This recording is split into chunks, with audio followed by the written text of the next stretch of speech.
Gente, o Teologando de hoje vai responder a seguinte pergunta: se Deus é amor, por que Ele vai mandar as pessoas para o inferno? Eu tenho visto na mídia secular pessoas, entre aspas, intituladas teólogos, dizendo que Deus é amor e não vai mandar ninguém para o inferno. É uma coisa agradável de se ouvir e, ao mesmo tempo, é de uma irresponsabilidade imensa. E essa linha teológica ela vem ganhando tanto espaço e massageando egos que eu assisti um político, pasmem vocês, um político dizendo que o inferno não existe. Eu não entendi muita coisa não. Será que ele estava fazendo campanha, fazendo promessa de campanha? Eu não sei. Mas então vamos responder essa pergunta? Se Deus é amor, por que existem pessoas que vão ser lançadas no inferno? Irmãos, a resposta para essa pergunta ela está na Bíblia. E o que sai fora da palavra de Deus é achismo, filosofia e argumento próprio. A primeira coisa que precisamos entender quando falamos que Deus é amor é aprender os atributos de Deus.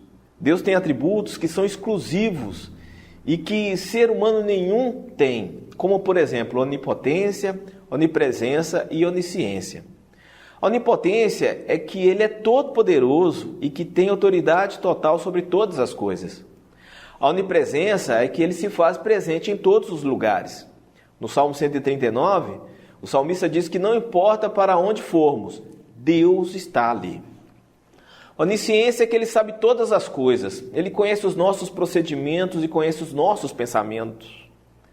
Deus também ele é transcendente. Ele é diferente e independente de sua criação.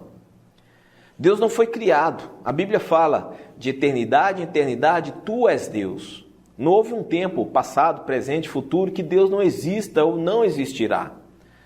Nós temos como exemplo quando ele disse a Moisés, eu sou. Deus também é imutável. Ele não altera os seus atributos, e nem seu propósito para com a humanidade. Deus é santo. Ele é absolutamente isento de pecado e perfeitamente justo. Deus não pode pecar. Ele é trino e uno, um só Deus, manifesto em três pessoas, Pai, Filho e Espírito Santo. Não são três deuses, mas sim um só Deus. Para maiores explicações sobre a Trindade, eu gravei alguns vídeos e eles estão no meu canal no YouTube. É só você pesquisar que você vai encontrá-los. Agora vamos chegar na frase Deus é amor. Nós vimos os atributos que são exclusivos de Deus e veremos agora os atributos morais de Deus. E não é somente o amor. Esses atributos eles têm uma certa semelhança com algumas qualidades do ser humano. Então vamos lá. Deus é amor, é assim que a Bíblia fala. E o amor de Deus é um amor altruísta, que abraça o mundo inteiro. A principal manifestação do seu amor foi enviar o seu único filho Jesus para morrer no lugar dos pecadores. Deus é bom. Tudo que ele criou originalmente era bom. Era uma extensão da sua própria natureza.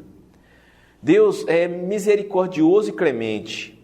Ele não trata o ser humano conforme merece devido aos seus pecados, mas nos outorga o seu perdão como dom gratuito a ser recebido pela fé em Jesus Cristo.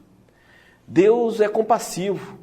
Ser compassivo significa sentir tristeza pelo sofrimento de outra pessoa com desejo de ajudar. Deus é paciente e lento em irar-se. Ele tem demonstrado a sua paciência com a raça humana pecadora.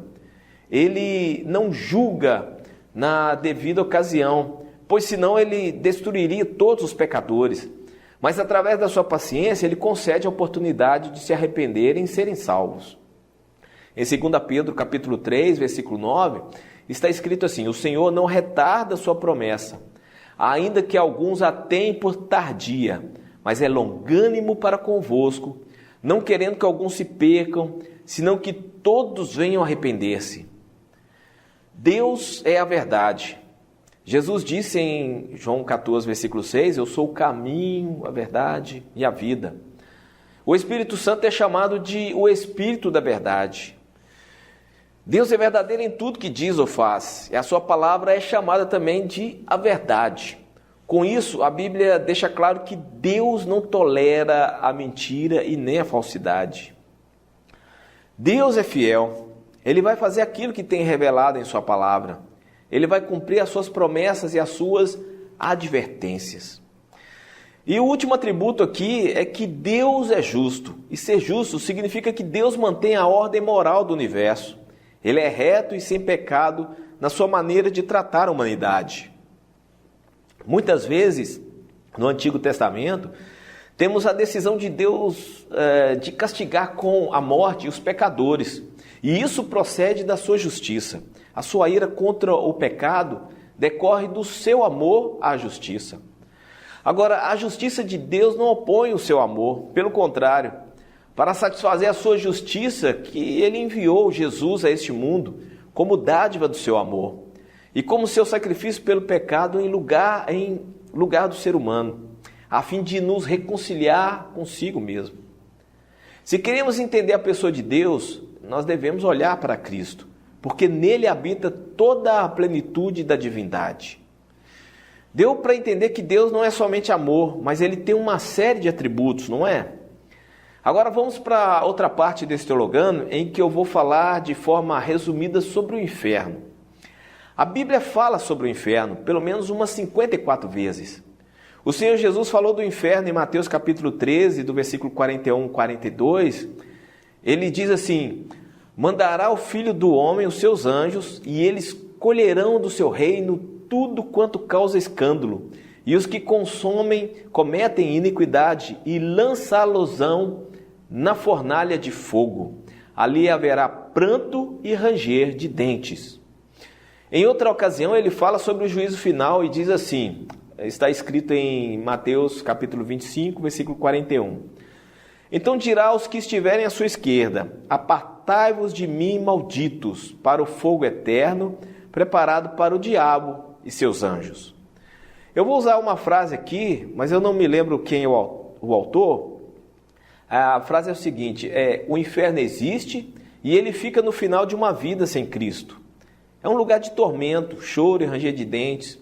Então não dá para pregar as boas novas do Evangelho sem alertar as pessoas que o inferno é real.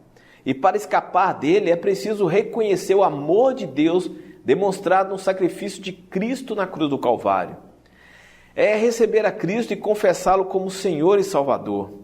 É através dele que nós temos perdão, redenção e vida eterna.